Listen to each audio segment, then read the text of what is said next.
Buenas tardes.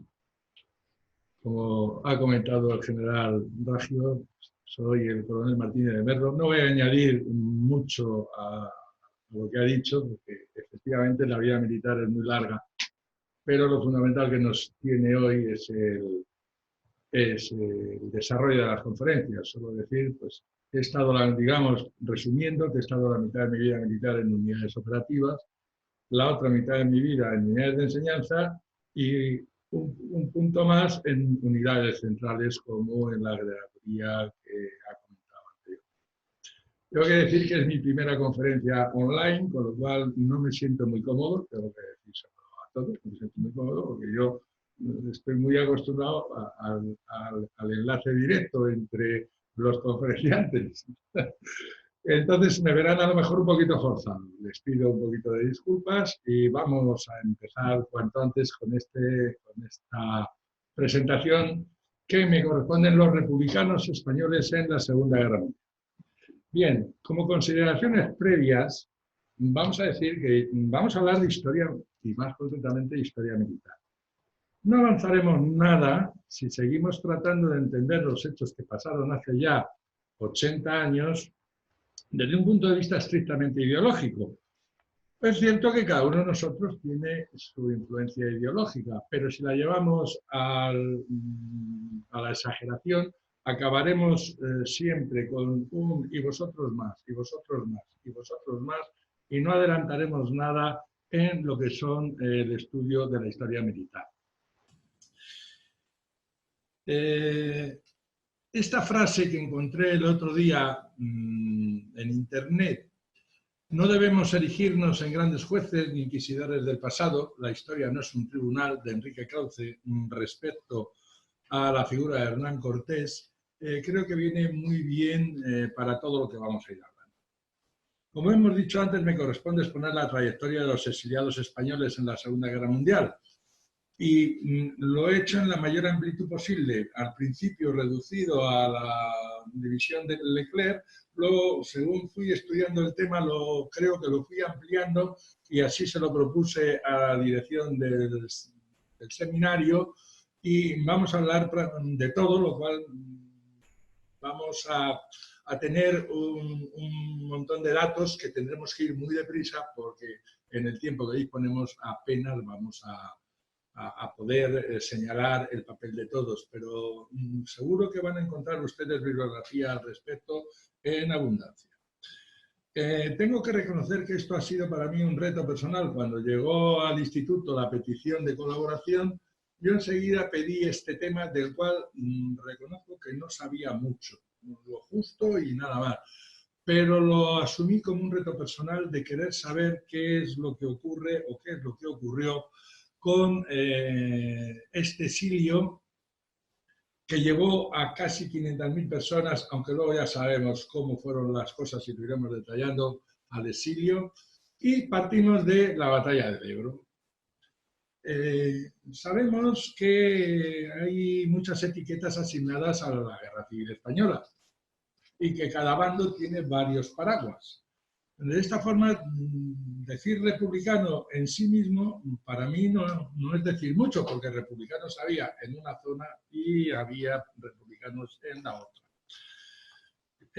A efectos clasificatorios es evidente que el republicano identifica más a una de las zonas que a otras, pero realmente todos los paraguas que iban sujetando estas denominaciones eran muy contradictorias entre sí. La República Española estaba amenazada por todos los flancos, ya que todas las formaciones políticas, fueran de derechas o fueran de izquierdas, tenían pendiente su propia revolución, que al fin y al cabo era la condensación, quizá demasiado simplista, del conflicto. Aunque la palabra democracia resonaba en todas partes, la España de 1936 nadie era demócrata o muy pocos eran demócratas en el concepto que hoy entendemos la democracia. Y así se vio dentro de lo que es la guerra y las luchas internas dentro de cada uno de los bandos de la guerra. Republicano era el Estado, todas sus instituciones eran republicanas. El Estado llega al poder interpretando el deseo inequívoco de la nación, lo cual ya es un poco poco democrático. Me corresponde interpretar lo que piensan todos los demás. Pero bueno, así fue, históricamente lo reconocemos. Pocos días después, en el decreto de las banderas, empezaba diciendo el alzamiento nacional contra la tiranía, es decir, que ya hubo un alzamiento nacional antes del alzamiento nacional. Republicano era el ejército del 16, del 17, del 18 de julio, con sus uniformes, con sus divisas, con sus banderas, en la mayoría de los edificios, como en el Alcázar de Toledo, hasta mitad del mes de agosto. Incluso la Falange no tenía nada de especial monárquica. De hecho, le daba lo mismo estar en un régimen monárquico o en un régimen republicano.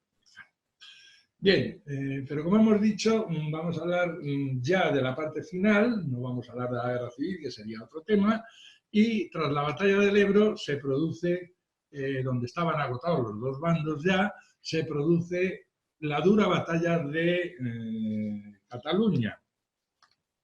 En diciembre la máquina de guerra nacional se pone en marcha y tras 15 días de durísimos combates, que aunque parece que fue un paseo militar, no lo fue, de durísimos combates militares, ya sí en enero se veía que la guerra se iba a acabar relativamente pronto tras la caída de Barcelona.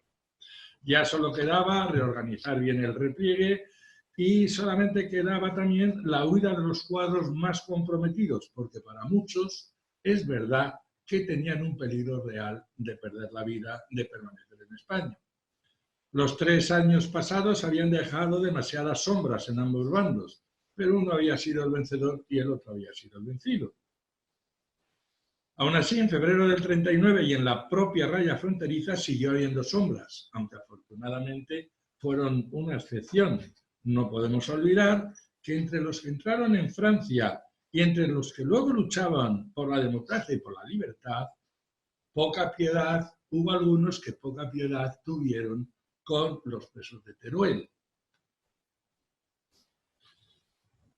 Pero si un número alto pero limitado de vencidos tenían razones para cruzar la frontera, fue totalmente, a mi modo de ver, inhumano que los gobiernos del momento aprovecharan para que se produjera un exilio masivo hacia el país francés.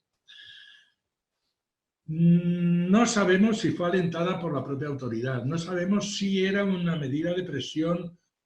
Imagínense un exilio hoy de 500.000 personas en otro país para presionar al otro país y que se pusiera fin a la guerra. De esta manera se presionaba a Europa. Pero cada vez que veo ciertas fotografías, y ustedes las pueden ver a millares, no voy a decir que se me caen las lágrimas, pero es difícil comprender que niños, mujeres y ancianos fueran lanzados a la vorágine de un exilio en el que nada tenían que ver. 5 fueron los pasos principales, 2 en Puigcerdá, la ruta del Camprodón y los 2 más conocidos, la Junquera y Cerdeña. Perdón, y Cervé. Como hemos dicho, se abren las fronteras en febrero del 39. Estos son los pasos fronterizos. Y estas son estas imágenes que antes les comentaba que son difíciles de ver sin que a uno se le encoja el corazón. Vamos a ver los problemas que había entre Francia y el exilio español. Si bien Francia y su aliada Inglaterra muy pronto en el año 36 tuvieron sus simpatías por la defensa del gobierno democrático español, encarnado en el bando republicano, tras 3 años de guerra habían llegado a la conclusión de que la lucha en España no era tanto democrática, como hemos dicho antes, sino por la revolución. Cada uno de los partidos políticos tenía pendiente su propia revolución y así se vio a lo largo de la guerra. Tanto los franceses bajo gobierno republicano como los británicos bajo gobierno monárquico pasaron a mirar cada vez con más desconfianza a un gobierno español que cada vez iba adentrando más y más en el proceso revolucionario soviético, que finalmente triunfó dentro del bando republicano y no sin lucha dentro de todas las revoluciones pendientes. Nos guste o no nos guste, el gobierno era comunista, el Ejército Popular de la República también lo era, en unos tiempos en los que el comunismo poco tenía que ver con el comunismo que conocimos nosotros en los años 70. Por todo ello, para Francia, tanto desde su gobierno como desde gran parte de la población, consideraron a los exiliados españoles como una amenaza para su seguridad. Y si a eso añadimos los odios entre vecinos, la situación llegó a una total desconsideración. Aunque los números son difíciles de establecer, casi 500.000 de españoles cruzaron la frontera. Ni había infraestructura, ni había medios y comenzaron a levantarse alambradas con centinelas no solo de la gendarmería, sino de las tropas coloniales francesas, por cierto, muy similares a las que habían tenido enfrente durante la guerra, lo cual produjo una mayor humillación todavía. Ya Federica Monseni, en estas palabras que no vamos a leer, pero que las pueden encontrar en cualquiera de la bibliografía al respecto, militante anarquista, hace un estudio muy importante sobre estos detalles del internamiento español. Acaba diciendo que se pisoteó los derechos de todos aquellos españoles que cruzaron la frontera. Bien, tras esta puesta en escena, tras estos campos de concentración donde fueron encerrados nuestros compatriotas, hay una temporada de paz, pero de pronto, en el 23 de paz en Europa, que la había, pero ya todo el mundo de la conferencia de Múnich era consciente de que se iba a desencadenar una guerra. Y el 23 de agosto de 1939 sucede el pacto germano-soviético, que sorprendió a tirios y a troyanos, y que todos los partidos comunistas acataron y justificaron. Es decir, el Partido Comunista Español, con las memorias de todos sus militantes, acataron y dijeron todo lo bueno que era este pacto germano-soviético entre la Rusia de Stalin y la Alemania de Hitler. Esto tiene más importancia de lo que parece, porque una vez declarada la guerra, los partidos comunistas empiezan a trabajar en favor de Alemania. ¿Encabezados por quién? Por el Partido Comunista Francés. El Partido Comunista Francés sabotea la industria francesa, que está pendiente de que pueda ser atacada por el ejército alemán. Sucedió bastante más tarde, pero ya empezaban a apoyar a los partidos comunistas soviéticos, aliados de los alemanes. También se produce esta contradicción entre los republicanos españoles, porque no todos eran comunistas. Como hemos dicho antes, había muchos paraguas que sujetaban todo el combatiente denominado republicano. Los había comunistas, los había socialistas y sobre todo los había anarquistas, que no tenían nada que ver con el pacto germano-soviético. Lo más importante es que Francia de pronto ve que ha entrado en guerra y que tiene un montón de extranjeros y sobre todo españoles dentro de sus fronteras. De aquí aparece la frase: lucha, trabaja o vuélvete a tu país. Las autoridades francesas fundamentalmente se volcaron en tratar de conseguir sobre los españoles que volvieran de nuevo a España. Y lo consiguen porque al menos 250.000 exiliados que habían cruzado la frontera en febrero, en diciembre ya estaban de vuelta en España. Evidentemente se trataba de toda esa multitud de niños, ancianos, mujeres que no tenían responsabilidad alguna de peligro de muerte. En el exilio se clasificaron que podían ir al extranjero solo los pudientes, es decir, el extranjero, el exiliado con medios fueron en su mayoría evacuados al continente americano, sobre todo a México. Podían tener un contrato de trabajo que realmente afectó a muy pocos, y en las unidades militares francesas no había más de 10.000. Mientras que los 100.000 aproximadamente que se quedaron terminaron, como ahora veremos, en lo que se llamaron las compañías de trabajo. Es decir, al exilio español solo le quedaba el pico y la pala o el fusil. Pero para el fusil había que ser legionario.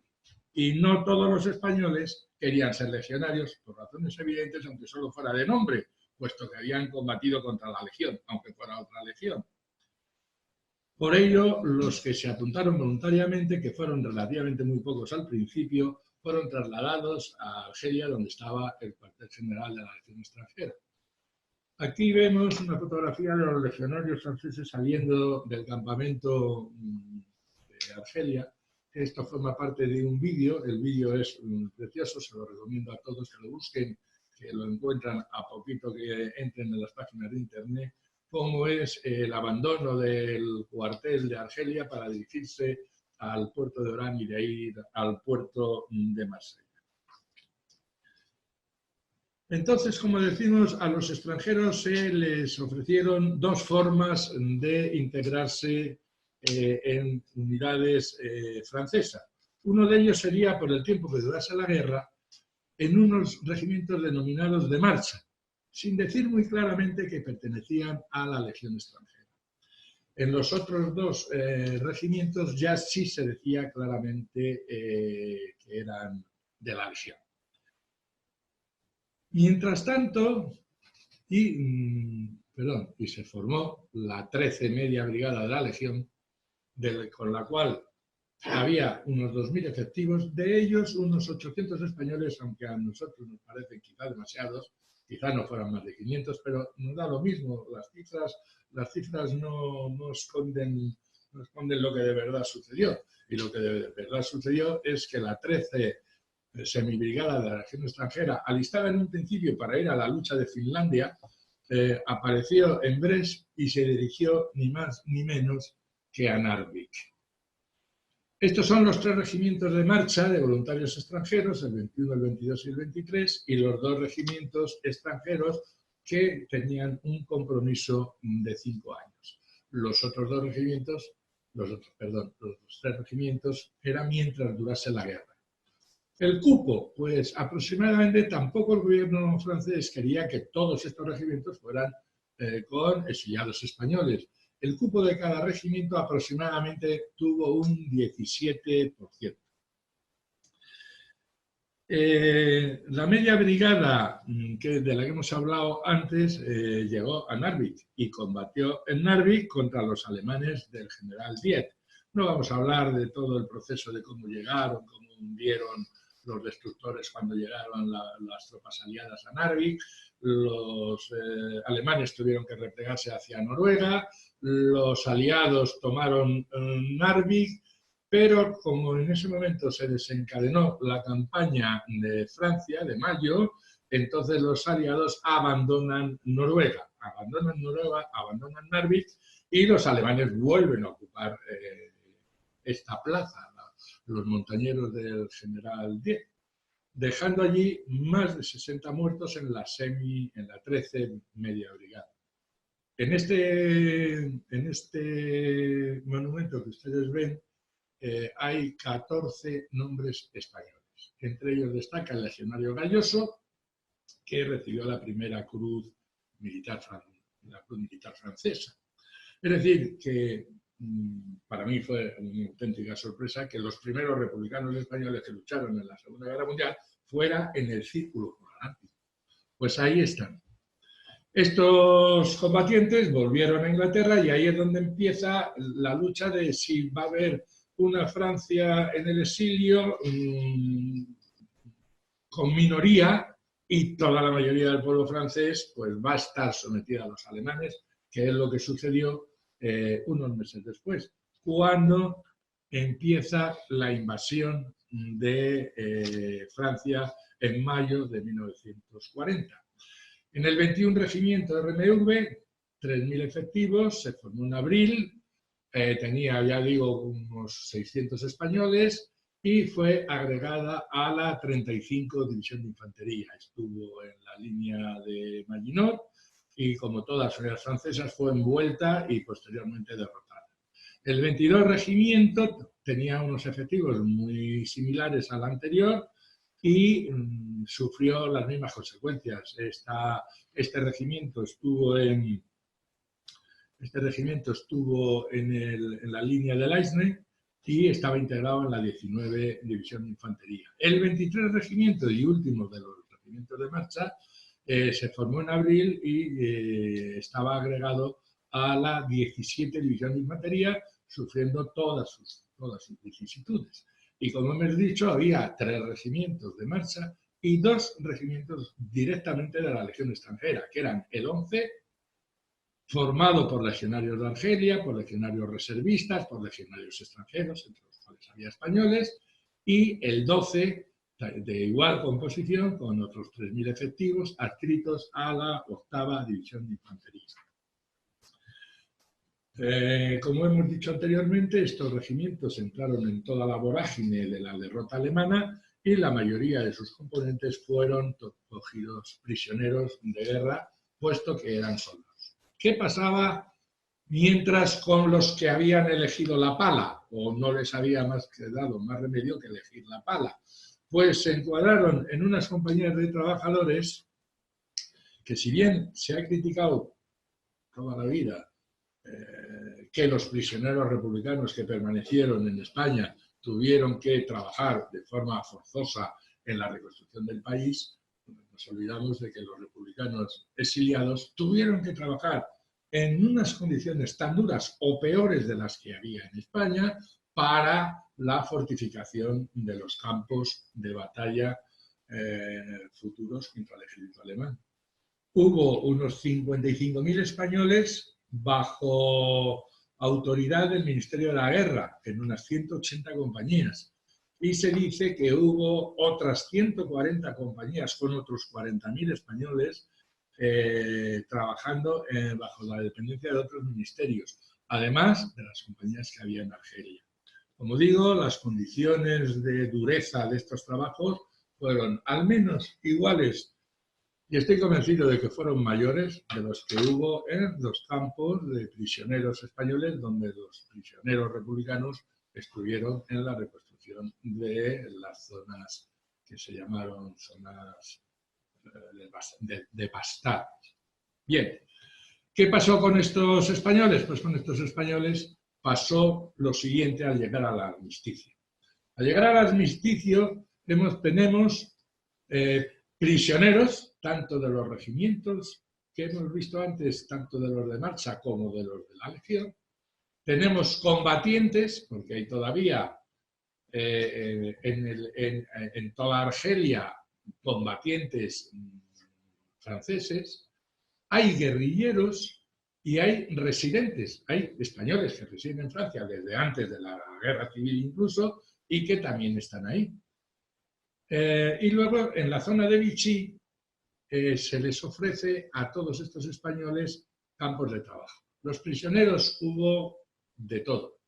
Primero fueron llevados a los campos de prisioneros alemanes, los famosos que llamaban Stalag, una abreviatura alemana, y tras las negociaciones entre España y Alemania, muchos de ellos fueron enviados a campos de trabajo, por no llamarlos campos de exterminio, donde realmente tuvieron unas vicisitudes realmente dantescas. Los combatientes se dividieron, puesto que unos se apuntaron a las unidades en Inglaterra de la Francia Libre que empezaba a fundarse, vamos a llamarlo así, con otros que eran combatientes que estaban en Siria, en Argelia, que eran obedientes al gobierno de Vichy. De ellos incluso luego hubo enfrentamientos entre ellos. Los guerrilleros fundamentalmente fueron todos los, todavía no, pero un poquito más tarde sí, todos aquellos que estaban exiliados en la zona del Pirineo. Y como hemos dicho, en la zona de Vichy a todos se les ofreció los campos de trabajo. Pero todo cambia el día 22 de julio de 1941, con la invasión de la URSS, con la invasión a la URSS por parte de las tropas alemanas. En ese momento el Partido Comunista francés tiene que pasar a la clandestinidad y por ello, y solo por ello, nace la famosa resistencia francesa. La resistencia francesa tiene su origen en los comunistas franceses que han de echarse al monte ante la persecución de sus antiguos aliados alemanes.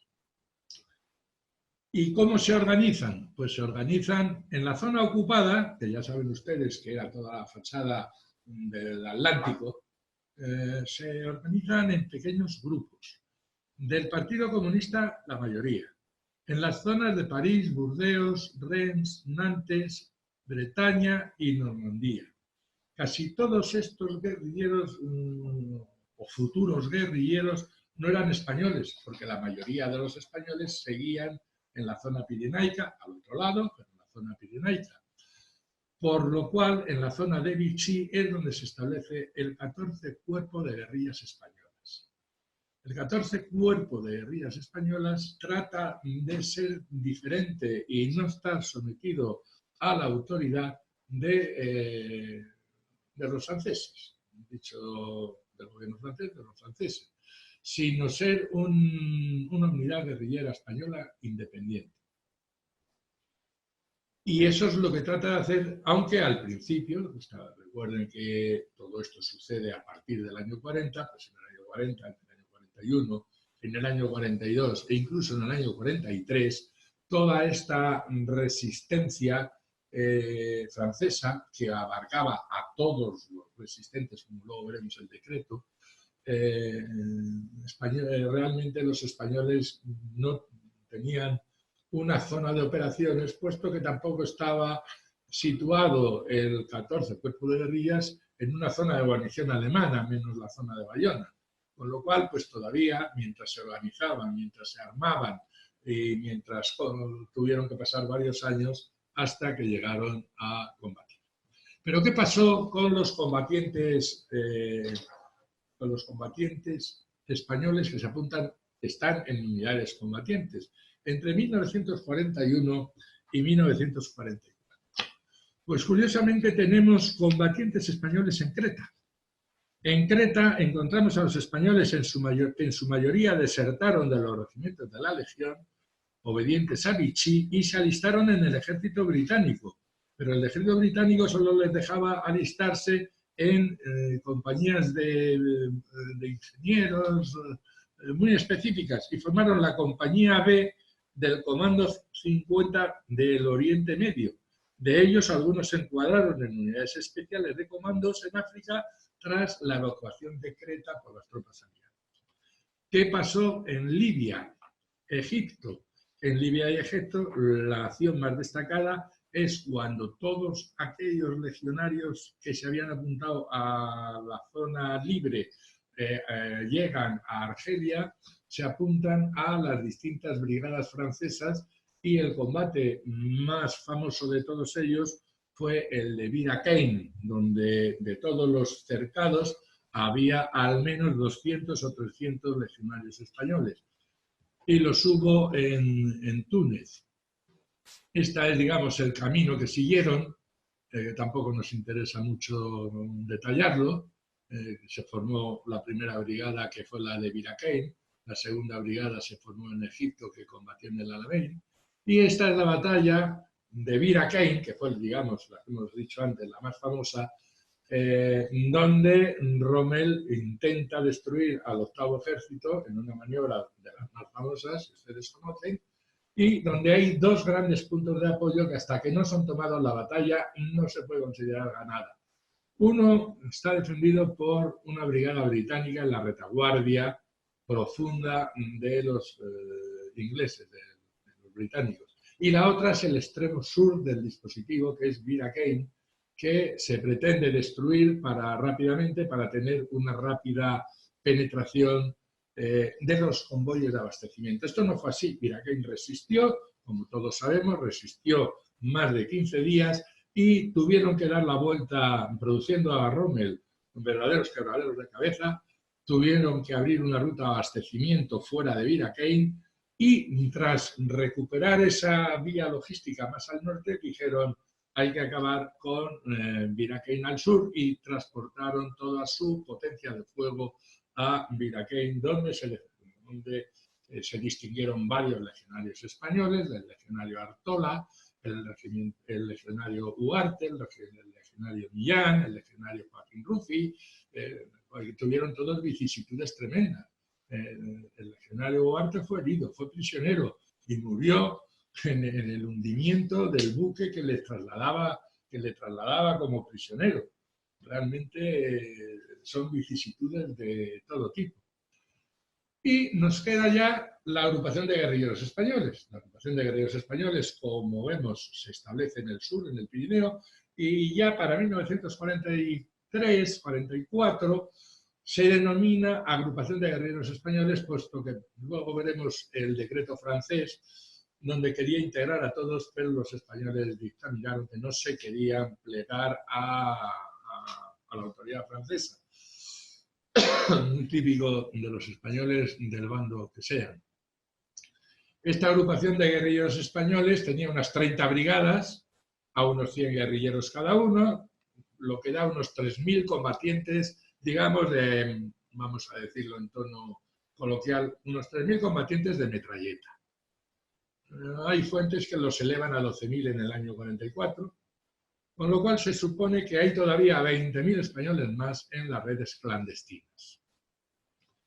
Combates principales que tiene la agrupación de guerrilleros españoles, pues ya son todas en el 44, la prisión, el asalto a la prisión de Nimes, el lanzamiento contra Garbet en marzo del 44, el combate de la Madeleine en junio del 44, la batalla de Castelnau del 19 al 20 de junio del 44, y podríamos destacar a tantos y a tantos guerrilleros que no podemos destacar casi a ninguno. Por ponerles un simple ejemplo, aquí tienen, digamos, pues a los 6 más famosos que se dispone su fotografía en internet. Burón Carreño, Francisco Ponzán, el comandante Robert, el comandante Marta, el comandante Bikini, que es el antiguo guardia de asalto, Cristiano García, etcétera, etcétera, fueron los guerrilleros más importantes de esta agrupación de guerrilleros, que sufrió muchas bajas, que sufrió muchas detenciones, muchas torturas y muchos fusilamientos. Aquí tienen la plana mayor en el año 44 de la guerrilla española, y a cambio pues también tuvieron el reconocimiento de haber liberado ciertas ciudades francesas. Este decreto de 1943, que aparece en las denominadas FFI, debería haberlo colocado anterior, por eso me he referido siempre a él, ya lo veremos. Francia organiza la resistencia con los francs-tiradores partisans, con la Armée secrète, con la organización de la resistencia y con los partisanos emigrados, entre los cuales están los españoles. Esta es una fotografía del final ya de la guerra, donde son esos momentos de gloria, donde estos guerrilleros supervivientes participan en concretamente creo que es de la liberación de Tours. Y llegamos a la división Leclerc. En la división Leclerc se forma mayoritariamente con españoles porque se dice,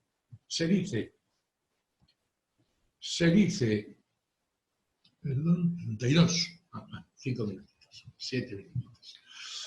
Se dice que se va a organizar una división exclusivamente de españoles para luchar con los aliados. Es la contraposición a la división azul. Entonces la mayoría de los españoles se apuntan en masa. ¿A dónde? A la división Leclerc, que es donde ellos creen que se va a producir este hecho. Realmente este hecho no se produce y la división Leclerc se funda como una división acorazada francesa, donde entran a formar parte unos 2.000 españoles. Es decir, de estos 14.000 hombres que están divididos en un regimiento de infantería, un regimiento de blindados de reconocimiento y 3 regimientos de carros de combate, hay en el batallón de los señorugas, que hay 3 batallones, el tercer batallón fundamentalmente está compuesto por españoles, y más concretamente la 9ª compañía, la primera compañía del tercer batallón. Vean aquí algunos de estos medios que antes hemos puesto en dibujitos. Era una división blindada. La división blindada se llevó un gran disgusto porque hasta agosto de 1944, hasta julio de 1944 no fue enviada a Gran Bretaña. Eso quería decir que no iba a participar en la operación Overlord ni en la primera fase ni en la segunda, como así fue.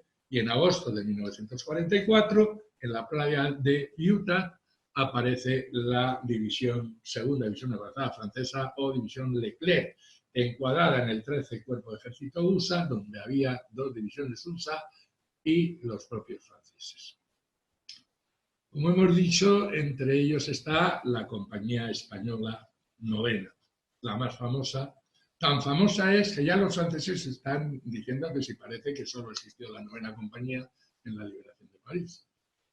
La compañía la mandaba un capitán francés, Dron, antiguo brigadista, y llevaba de oficial español al teniente Granel, que curiosamente ya desde 1952 reside en España sin persecución, digamos, de pena de muerte o de prisión.